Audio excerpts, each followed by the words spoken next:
किताब विपरण की रीत तो सच दा मार्ग भाग दूजा।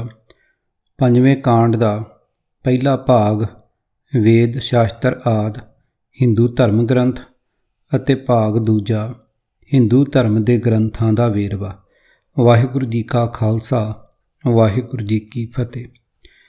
विपरण की रीत वाली गाथा अगे ਤੋਰਨ तो पहला गुरमत सिद्धांत के दो अजिहे पक्ष विचार लेने जरूरी हैं जिन्हां बारे गंभीर भुलेखे पए हुए हैं। वो विषय हैं नंबर 1 कि गुरबाणी ने वेदां आदि हिंदू धर्म ग्रंथों की सिੱਖਿਆ ਨੂੰ ਮਨੁੱਖਤਾ ਲਈ ਲਾਹੇਵੰਦ ਮੰਨਿਆ ਹੈ।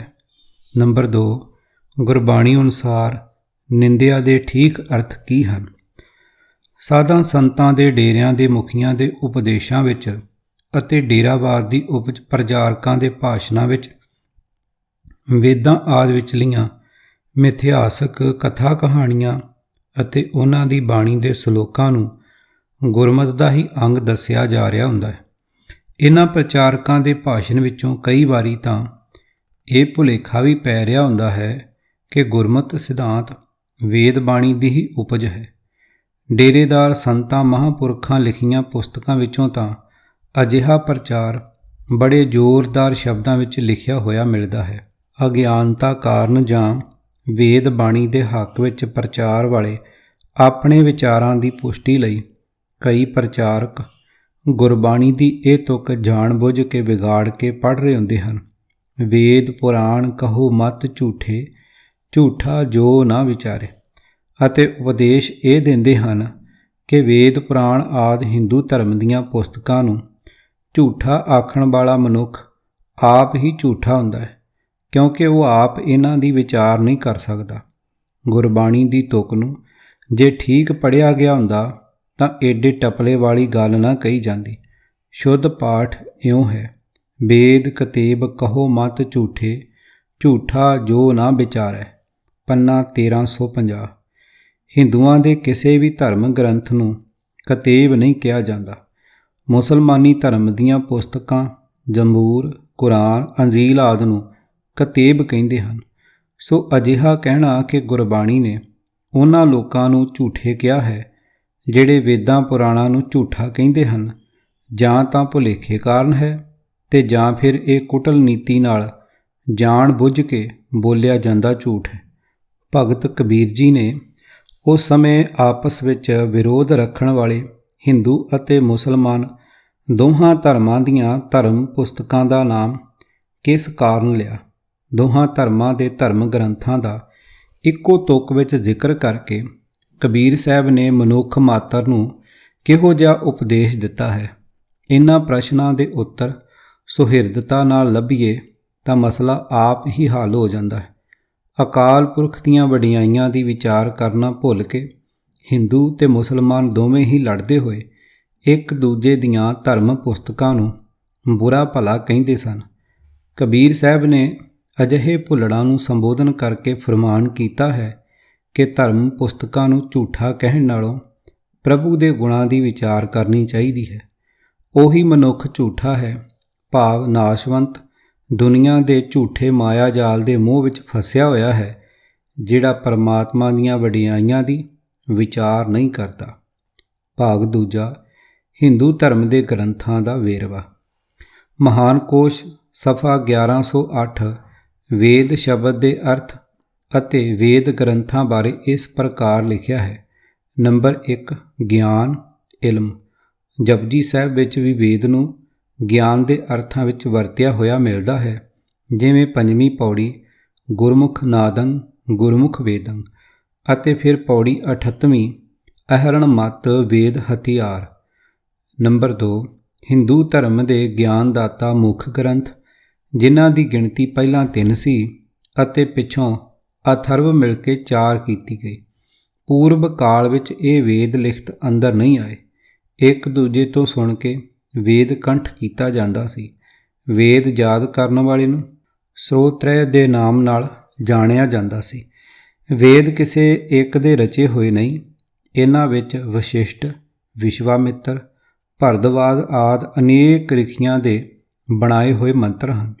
ਜਿਨ੍ਹਾਂ ਵਿੱਚ ਸੂਰਯ, ਅਗਨ, ਵਾਯੂ, ਇੰਦਰ ਆਦਿ ਦੇਵਤਿਆਂ ਦੀ ਮਹਿਮਾ ਹੈ।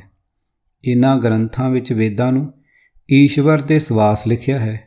ਮਨੂ ਨੇ ਅਗਨ, ਵਾਯੂ ਅਤੇ ਸੂਰਯ ਤੋਂ ਵੈਦਾਂ ਦਾ ਪ੍ਰਾਪਤ ਹੋਣਾ ਦੱਸਿਆ ਹੈ। ਭਗਵਤ ਦੇਵੀ ਵਿੱਚ ਲਿਖਿਆ ਹੈ ਕਿ ਪ੍ਰਲਯ ਵੇਲੇ ਜਦ ਸਾਰੇ ਲੋਕ ਜਲ ਵਿੱਚ ਡੁੱਬ ਗਏ, ਤਦ ਸੁੱਤੇ ਹੋਏ ਵਿਧਾਤਾ ਦੇ ਮੂੰਹ ਵਿੱਚੋਂ ਵੇਦਾਂ ਦੀ ਉਤਪਤੀ ਹੋਈ। ਉਸ ਵੇਲੇ ਹਗਰੀਵ ਨੇ ਵੇਦ ਚੁਰਾ ਲਏ ਅਤੇ ਸਮੁੰਦਰ ਵਿੱਚ ਜਾ ਵੜਿਆ। ਵਿਸ਼ਨੂੰ ਨੇ ਮੱਛ ਦਾ ਰੂਪ ਧਾਰ ਕੇ ਉਸ ਤੋਂ ਵੇਦ ਵਾਪਸ ਲਏ। ਮਹਾਨ ਕੋਸ਼ ਸਫਾ 944। ਮਹਾਨ ਕੋਸ਼ ਵਿਚਲੀਆਂ ਇਹਨਾਂ ਅਚੰਭੇ ਵਾਲੀਆਂ ਕਰਾਮਾਤੀ ਅਤੇ ਪ੍ਰਾਕ੍ਰਿਤਿਕ ਨਿਯਮ ਦੇ ਉਲਟ ਗੱਲਾਂ ਤੋਂ ਵੱਧ ਅਚੰਭੇ ਵਾਲੀ ਗਾਥਾ ਜਗਤ ਗੁਰੂ ਵਿਸ਼ਵਕਰਮਾ ਦਾ ਇਤਿਹਾਸ ਨਾਮੀ ਪੁਸਤਕ ਵਿੱਚ ਲਿਖੀ ਹੈ। ਲਿਖਾਰੀ ਮਹਾਂਪੁਰਖ ਨੇ ਇਸ ਪੁਸਤਕ ਦੇ 39 ਸਫ਼ੇ ਉੱਤੇ ਕਲਪ ਕੀਤਾ ਅਧਿਆਇ 3, ਸ਼ਲੋਕ 3, ਅਧਿਆਇ 3, ਸ਼ਲੋਕ 32 ਦੇ ਹਵਾਲੇ ਨਾਲ ਉਹਨਾਂ ਰਿਸ਼ੀਆਂ ਦੇ ਨਾਮ ਲਿਖੇ ਹਨ ਜਿਨ੍ਹਾਂ ਆਪਣੇ ਜਨਮ ਦੇ ਸਮੇਂ ਹੀ ਹੱਥ ਵਿੱਚ ਇੱਕ ਵੇਦ ਫੜਿਆ ਹੋਇਆ ਸੀ। ਉਹਨਾਂ ਰਿਸ਼ੀਆਂ ਦੇ ਨਾਵਾਂ ਦੀ ਸੂਚੀ ਦਾ ਉਤਾਰਾ ਇਸ ਪ੍ਰਕਾਰ ਹੈ। ਰਿਸ਼ੀਆਂ ਦੇ ਨਾਮ। ਵੇਦਾਂ ਦੇ ਨਾਮ। ਸਾਨਗ ਰਿਸ਼ੀ ਪਰਨਗ ਵੇਦ, ਸਨਾਤਨ ਰਿਸ਼ੀ ਸਾਮ ਵੇਦ, ਐਭੂਨ ਰਿਸ਼ੀ ਅਥਰਵਣ ਵੇਦ, ਪਰਤਨ ਰਿਸ਼ੀ ਰਿਗ ਵੇਦ, ਸਰਪਨ ਰਿਸ਼ੀ ਯਜੁਰਵੇਦ। ਸ਼ਿਵ ਪੁਰਾਣ ਦੇ ਉੱਤਰਾਰਧ ਭਾਗ ਖੰਡ 7 ਅਧਿਆਇ 14 ਸਫਾ 425 ਤੇ ਵੇਦਾਂ ਬਾਰੇ ਹੋਰ ਵੀ ਹੈਰਾਨ ਕਰ ਦੇਣ ਵਾਲੀ ਗਾਥਾ ਲਿਖੀ ਹੈ। ਬ੍ਰਹਮਾ ਆਪਣੇ ਬੇਟੇ ਨਾਰਦ ਨੂੰ ਆਪ ਹੀ ਆਪਣੀ ਹੱਡ ਬੀਤੀ ਸੁਣਾਉਂਦਾ ਹੈ। ਇੱਕ ਵਾਰੀ ਉਸ ਬ੍ਰਹਮਾ ਦਾ ਅਤੇ ਵਿਸ਼ਨੂੰ ਦਾ ਇਸ ਗੱਲ 'ਤੇ ਝਗੜਾ ਹੋ ਗਿਆ ਕਿ ਸੰਸਾਰ ਵਿੱਚ ਦੋਹਾਂ ਵਿੱਚੋਂ ਵੱਡਾ ਕੌਣ ਹੈ, ਤਾਂ ਉਹਨਾਂ ਦਾ ਝਗੜਾ ਮੁਕਾਉਣ ਲਈ ਵੇਦਾਂ ਨੂੰ ਸਾਲਸ ਮੰਨਿਆ ਗਿਆ। ਰਿਗਵੇਦ, ਯਜੁਰਵੇਦ, ਸਾਮਵੇਦ ਤਿੰਨਾਂ ਨੇ ਹੀ ਵਿਸ਼ਨੂੰ ਅਤੇ ਬ੍ਰਹਮਾ ਦੋਵਾਂ ਨੂੰ ਝੂਠਾ ਮੰਨ ਕੇ ਸ਼ਿਵ ਨੂੰ ਸਾਰੀਆਂ ਸ਼ਕਤੀਆਂ ਦਾ ਮਾਲਕ ਦੱਸਿਆ। ਆਖਰ ਅਥਰਵਣ ਵੇਦ ਨੇ ਵੀ ਜਦ ਸ਼ਿਵ ਨੂੰ ਸਭ ਤੋਂ ਵੱਡਾ ਕਿਹਾ ਤਾਂ ਸਾਰੇ ਦੇਵਤੇ ਸਦਾ ਸ਼ਿਵ ਦੀ ਮਾਇਆ 'ਤੇ ਹੱਸ ਪਏ ਆਦਿ। ਇਸੇ ਤਰ੍ਹਾਂ ਰਾਮਚਰਿਤ ਮਾਨਸ ਦੇ ਉੱਤਰ ਕਾਂਡ ਵਿੱਚ ਰਾਮਚੰਦਰ ਜੀ ਦੇ ਪਰਲੋਕ ਗਮਨ ਸਮੇਂ ਦਾ ਹਾਲ ਲਿਖਿਆ ਹੈ।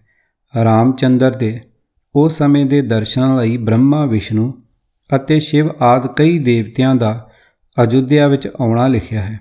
ਫਿਰ ਉਸ ਉੱਤਰ ਕਾਂਡ ਦੇ 32ਵੇਂ ਅਧਿਆਇ ਦੇ 28ਵੇਂ ਦੋਹੇ ਤੋਂ ਲੈ ਕੇ 30ਵੇਂ ਦੋਹੇ ਤਾਈਂ ਤੁਲਸੀਦਾਸ ਜੀ ਲਿਖਦੇ ਹਨ ਕਿ ਦਰਸ਼ਨਾਂ ਨੂੰ ਉੱਥੇ ਹੀ 4 ਵੇਦ ਵੀ ਆ ਗਏ। ਦੋਹਰਾ। ਭਿੰਨ ਭਿੰਨ ਉਸਤਤ ਕਰ ਗਏ ਸੁਰ ਨਿਜ ਨਿਜ ਧਾਮ, ਬੰਦੀ ਭੇਖ ਮੈਂ ਵੇਦ ਤਬ ਆਏ ਜਹਾਂ ਸ੍ਰੀ ਰਾਮ। ਤੁਲਸੀਦਾਸ ਜੀ ਅੱਗੇ ਲਿਖਦੇ ਹਨ ਕਿ ਸਰਬੱਗ ਪ੍ਰਭੂ ਨੇ ਚੌਹਾਂ ਵੇਦਾਂ ਨੂੰ ਪਛਾਣ ਕੇ ਉਹਨਾਂ ਦਾ ਆਦਰ ਕੀਤਾ ਅਤੇ ਵੇਦਾਂ ਨੇ ਪ੍ਰਭੂ ਦੀ ਉਸਤਤ ਦੇ ਗੁਣ ਗਾਏ ਆਦਿ। ਹਿੰਦੂ ਗ੍ਰੰਥਾਂ ਵਿੱਚ ਕਈ ਥਾਈਂ ਲਿਖਿਆ ਹੈ ਕਿ ਚਾਰੇ ਵੇਦ ਗ੍ਰੰਥਾਂ ਤੋਂ ਦੇਵਤੇ ਦਾ ਰੂਪ ਧਾਰ ਕੇ ਕਈ ਵਾਰੀ ਆ ਕੇ ਦੇਵਤਿਆਂ ਨੂੰ ਸਿੱਖਿਆ ਦਿੰਦੇ ਰਹੇ। ਇਹਨਾਂ ਲਿਖਤਾਂ ਤੋਂ ਇਹੋ ਭਰਮ ਬਣਦਾ ਹੈ ਕਿ ਇਹ ਵੇਦ ਗ੍ਰੰਥਾਂ ਦੇ ਰੂਪ ਵਿੱਚ ਘੱਟ ਟਿਕਦੇ ਸਨ। ਬਹੁਤੇ ਸਮੇਂ ਲਈ ਬੁੱਧੀਮਾਨ ਦੇਵਤਿਆਂ ਦੀ ਭੂਮਿਕਾ ਹੀ ਨਿਭਾਉਂਦੇ ਸਨ। ਜਿੱਥੇ ਲੋੜ ਹੁੰਦੀ ਸੀ ਉੱਥੇ ਇਹ ਚਾਰੇ ਵੇਦ ਜਾ ਕੇ ਆਪਣੀ ਰਾਏ ਦਿੰਦੇ ਸਨ ਅਤੇ ਫਿਰ ਗਾਇਤਰੀ ਤੰਤਰ ਦੇ 5ਵੇਂ ਪਟਲ ਵਿੱਚ ਲਿਖੇ ਹੋਏ ਵੇਦਾਂ ਦੇ ਰੰਗ ਇਸ ਭਰਮ ਨੂੰ ਹੋਰ ਵੀ ਪੱਕਾ ਕਰਦੇ ਹਨ। ਵੇਦਾਂ ਦੇ ਇਹ ਰੰਗ ਇਸ ਪ੍ਰਕਾਰ ਲਿਖੇ ਹਨ: ਹੀਰੇ ਜਿਹਾ ਸਾਮ, ਪਿਲੱਤਣ ਵਾਲਾ ਗੋਰਾ ਰਿਗਵੇਦ, ਲਾਲ ਰੰਗ ਯਜੁਰਵੇਦ ਅਤੇ ਪੀਠੇ ਹੋਏ ਸੁਰਮੇ ਜਿਹਾ ਅਥਰਵਣ ਵੇਦ।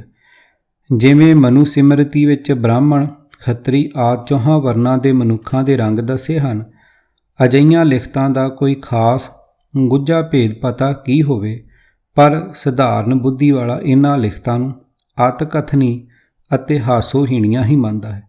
ਬ੍ਰਾਹਮਣ ਦੇ ਅਜਿਹਾ ਕੁਝ ਲਿਖੇ ਜਾਣ ਤੋਂ ਮਨੁੱਖੀ ਬੁੱਧ ਇਹ ਪ੍ਰਭਾਵ ਤਾਂ ਸਪਸ਼ਟ ਰੂਪ ਵਿੱਚ ਕਬੂਲ ਕਰ ਲੈਂਦੀ ਹੈ ਕਿ ਹਿੰਦੂਆਂ ਦੇ ਇਹ ਵੇਦ ਕਿਸੇ ਮਨੁੱਖ ਦੀ ਲਿਖਤ ਨਹੀਂ ਹਨ।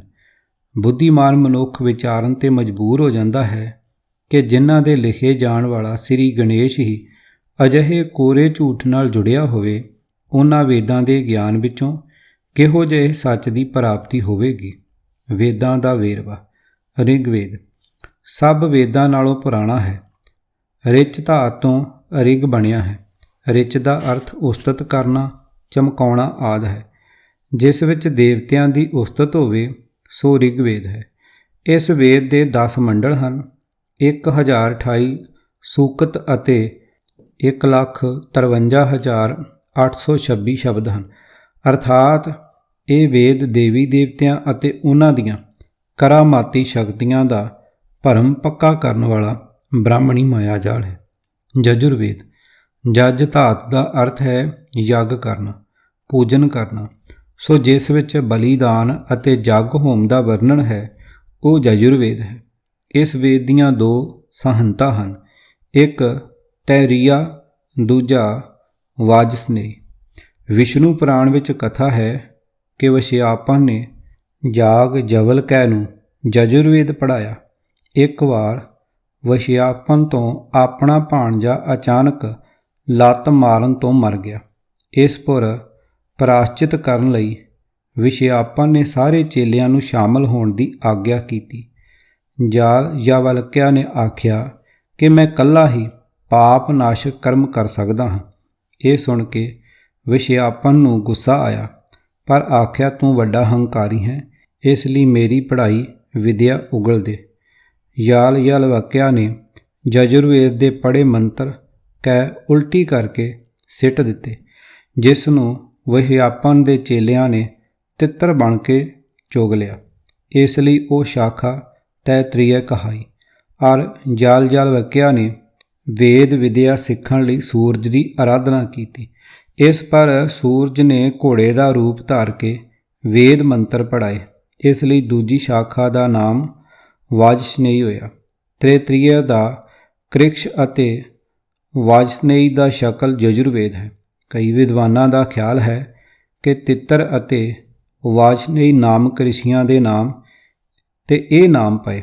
ਸਾਮਵੇਦ ਸਾਮਨ ਦਾ ਅਰਥ ਹੈ ਤੁਲੇ ਸਮਾਨ, ਜਿਸ ਦੇ ਮੰਤਰ ਗਾਉਣ ਲਈ ਸਮਾਨ ਵਜ਼ਨ ਦੇ ਹੋਣ, ਉਹ ਸਾਮਵੇਦ।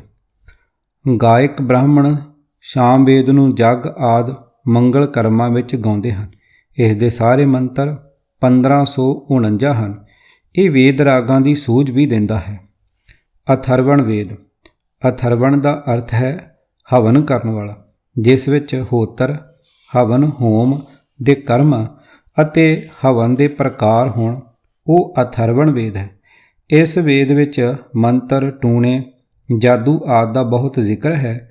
ਇਸ ਦੇ 760 ਮੰਤਰ ਹਨ।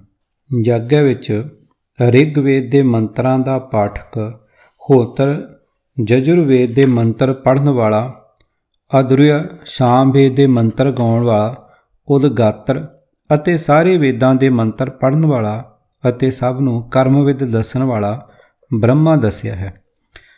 ਸਾਰੇ ਵੇਦਾਂ ਦੇ 3 ਭਾਗ ਹਨ, ਇੱਕ ਮੰਤਰ, ਦੂਜਾ ਬ੍ਰਾਹਮਣ, ਤੀਜਾ ਆਰਣਕ। ਮੰਤਰ ਭਾਗ ਉਹ ਹੈ ਜੋ ਪੁਰਾਣੇ ਮੂਲ ਰੂਪ ਮੰਤਰ ਹਨ। ਬ੍ਰਾਹਮਣ ਭਾਗ ਉਹ ਹੈ ਜਿਸ ਵਿੱਚ ਮੰਤਰਾਂ ਦੀ ਵਿਆਖਿਆ, ਮੰਤਰਾਂ ਨੂੰ ਯੋਗ ਸਮੇਂ 'ਤੇ ਵਰਤਣ ਦੀ ਵਿਧੀ ਅਤੇ ਜਗ ਆਦਿ ਕਰਮਾਂ ਦਾ ਪ੍ਰਕਾਰ ਰਖੀਆਂ ਨੇ ਦੱਸਿਆ ਹੈ।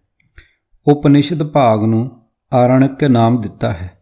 ਹਿੰਦੂ ਮਤ ਦੇ ਗ੍ਰੰਥਾਂ ਵਿੱਚ ਵੇਦ ਦਾ ਅਧਿਕਾਰ ਕੇਵਲ ਬ੍ਰਾਹਮਣ, ਛਤਰੀ ਅਤੇ ਵੈਸ਼ਨੂ ਹੈ। ਇਸਤਰੀ, ਸ਼ੂਦਰ ਅਤੇ ਨੀਚ ਜਾਤ ਦੇ ਲੋਕ ਵੇਦ ਪੜ੍ਹਨਾ ਤਾਂ ਕਿਤੇ ਰਿਹਾ, ਸੁਣਨ ਦੇ ਅਧਿਕਾਰੀ ਵੀ ਨਹੀਂ ਹਨ। ਪੁਰਾਣ 778। ਨੰਬਰ 1 ਪੁਰਾਣਾ ਪ੍ਰਾਚੀਨ, ਨੰਬਰ 2 ਰੁਦਰ ਸ਼ਿਵ, ਨੰਬਰ 3 ਪ੍ਰਾਚੀਨ ਪ੍ਰਸੰਗ ਅਤੇ ਇਤਿਹਾਸ, ਨੰਬਰ 4 ਰਿਖੀ ਵਿਆਸ ਅਥਵਾ ਉਸ ਦੇ ਨਾਂ ਤੇ ਹੋਰ ਵਿਦਵਾਨਾਂ ਦੇ ਰਚੇ ਹੋਏ ਇਤਿਹਾਸ ਨਾਲ ਮਿਲੇ ਧਰਮ ਗ੍ਰੰਥ। ਇਹਨਾਂ ਦੀ ਗਿਣਤੀ 18 ਹੈ ਅਤੇ ਸ਼ਲੋਕਾਂ ਦੀ ਗਿਣਤੀ 4 ਲੱਖ ਹੈ। ਵਿਸ਼ਨੂੰ ਅਤੇ ਬ੍ਰਹਿਮੰਡ ਪੁਰਾਣ ਵਿੱਚ ਪੁਰਾਣਾਂ ਦਾ ਲੱਛਣ ਹੈ।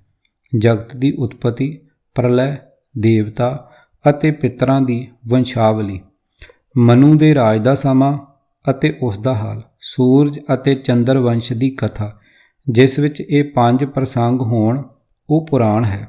ਸਿਮਰਤੀ 198। ਨੰਬਰ 1 ਚੇਤਾ ਯਾਦਦਾਸ਼ਤ ਯਾਦਗਾਰੀ। ਨੰਬਰ 2 ਰਿਖੀਆਂ ਦੇ ਲਿਖੇ ਹੋਏ ਉਹ ਧਰਮ ਗ੍ਰੰਥ ਜੋ ਉਹਨਾਂ ਨੇ ਵੇਦ ਵਾਕਾਂ ਨੂੰ ਅਥਵਾ ਬਜ਼ੁਰਗਾਂ ਦਿਆਂ ਉਪਦੇਸ਼ਾਂ ਨੂੰ ਚੇਤੇ ਕਰਕੇ ਲਿਖੇ ਹਨ। ਇਹਨਾਂ ਦੀ ਗਿਣਤੀ ਬਹੁਤ ਹੈ ਪਰ ਮੁੱਖ 31 ਹਨ। ਸ਼ਾਸਤ 175। ਸ਼ਾਸਤ ਸ਼ਾਸਤਰ ਉਹ ਪੁਸਤਕ ਜੋ ਅਨੁਸ਼ਾਸਨ ਹੁਕਮ ਦੇਵੇ, ਆਗਿਆ ਕਰਨ ਵਾਲਾ ਗ੍ਰੰਥ। ਉਪਨਿਸ਼ਦ 13। ਉਪਨਿਸ਼ਦ ਵੇਦ ਬ੍ਰਾਹਮਣਾਂ ਦੇ ਉਹ ਭਾਗ ਜਿਨ੍ਹਾਂ ਦੀ ਗਿਣਤੀ 170 ਹੈ ਪਰ ਮੁੱਖ 10 ਹਨ। ਬਾਦਸ਼ਾਹ ਅਕਬਰ ਦੇ ਸਮੇਂ ਕੁਝ ਉਪਨਿਸ਼ਦਾਂ ਦਾ ਤਰਜਮਾ ਫਾਰਸੀ ਵਿੱਚ ਹੋਇਆ ਸੀ ਅਤੇ ਦਾਰਾ ਸ਼ਕੋਹ ਨੇ ਵੀ ਸੰਨ 1557 ਵਿੱਚ ਉਪਨਿਸ਼ਦਾਂ ਦਾ ਉਲੱਥਾ ਕਰਾਇਆ ਸੀ। ਕਿਤਾਬ ਵਿਪਰਨ ਕੀ ਰੀਤ ਤੋਂ ਸੱਚ ਦਾ ਮਾਰਗ ਭਾਗ ਦੂਜਾ। ਲੇਖਕ ਗੁਰਬਖਸ਼ ਸਿੰਘ ਕਾਲਾ ਅਫਗਾਨਾ। 5ਵੇਂ ਕਾਂਡ ਦਾ ਪਹਿਲਾ ਅਤੇ ਦੂਜਾ ਭਾਗ। ਆਵਾਜ਼ ਗੁਰਜੰਟ ਸਿੰਘ ਰੂਪੋਵਾਲੀ। ਵਾਹਿਗੁਰੂ ਜੀ ਕਾ ਖਾਲਸਾ ਵਾਹਿਗੁਰੂ ਜੀ ਕੀ ਫਤਿਹ।